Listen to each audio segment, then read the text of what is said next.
Welcome back to part 2 of brand touchpoints.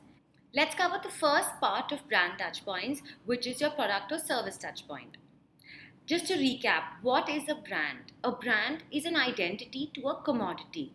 The commodity in question here is a product or service for which a consumer, because of the brand imagery, goes to the market, pays money for something, and brings it home. So, when you are using a product, for instance, that moment is the most ultimate moment of truth where everything you imagined about the brand actually stands a chance to become reality. For example, you go to the market and you buy a chocolate and you bring it home and you turn the packet and you notice that there's something off with the print. Say the print has been smudged on the pack. It's not really going to hamper your experience of consuming the chocolate, but it is some element of the brand that you are being exposed to as the consumer. So you look at that and it will just seem off to you, and that will hamper the way you look at the brand. Also, another example is you go and buy a phone from the market and you come back and the phone keeps hanging, you're not being able to charge it properly, there's some technical snag with the phone. That definitely does hamper the actual use of the product, and that also equally makes you disregard or disrespect the brand because of the poor experience you're having by using its products. The next one is media touchpoints. Media, like I said in the previous video, can be anything from the ads you run on TV to the smallest of marketing material that you are exposed to as the consumer. So let's take TV for example. If you remember any ad that you've seen on TV of any brand, which is a really annoying campaign which keeps coming up again and again, we all have these. I'm not going to name any ad that irritates me, but that impacts the way you look at the brand. It might be a brilliant product to use, but in an irritating campaign or some annoying factor that you have been exposed to as a consumer is going to make you not like the brand that much.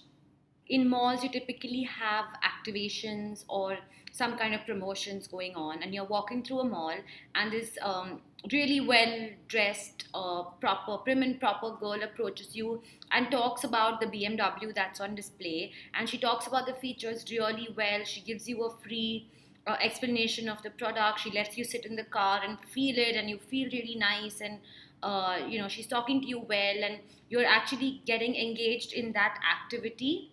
Whether you want to buy a BMW or not is not the question. The question is what you feel about the brand. You, at the end of it, will be like, oh wow, that was a good experience and it seems like a very nice campaign. Hence, you automatically start holding the brand in a higher regard than you may already have. So it's these smaller activations also by brands, these smaller campaigns. It could either be a one-to-many campaign like an advertisement on TV, or even a one-to-one interaction, which in this case was one particular girl who probably wore a BMW uniform and spoke to you. That defines how you feel about a brand. The third one is how you actually feel while using a brand.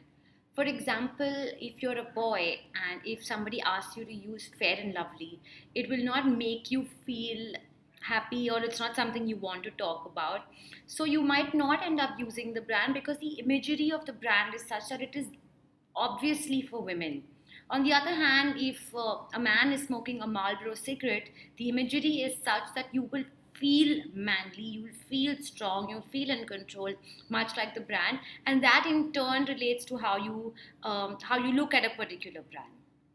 Also, if we take a product, for example, an Axe deodorant, when you're using it and you continue to feel fresh through the day and you feel like you're smelling good, and if you feel like you're being attractive, etc., all of that will lead to you liking the brand Axe. You'll be like, well, it was a good experience and I did feel good at the end of the day, so Axe is an amazing brand. So that was products and experiential touchpoints.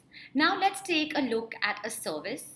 For example, Uber, the first ride you get is free, which in itself is a feel-good factor because getting anything free does make you feel happy. And if you have a good experience, which one typically does with a cab service like Uber, end to end, you have a great ride, you have an air-conditioned car, you have a decent driver, and you don't have to pay for it. So overall, a very good service experience. Hence, you will hold the brand Uber at a very high regard. On the other hand, if you've bought a product and it's really been working well and you're very happy using it, but there's some problem with it that occurs, say, 2 or 3 years down the line, and you're trying to get it fixed over a customer service, and you're just not getting the response that you had expected. It's very difficult to get it fixed, and you're just stuck with. You're stuck on the phone waiting for someone to help you, and nobody is doing so. Overall, a very bad, tiresome, and sour experience. You will start cursing the brand so much that you might not even end up buying it again. This falls under an experiential touch point of the brand where the consumer is directly interacting with the brand, and if that goes sour, then everything else has a chance of going for a toss.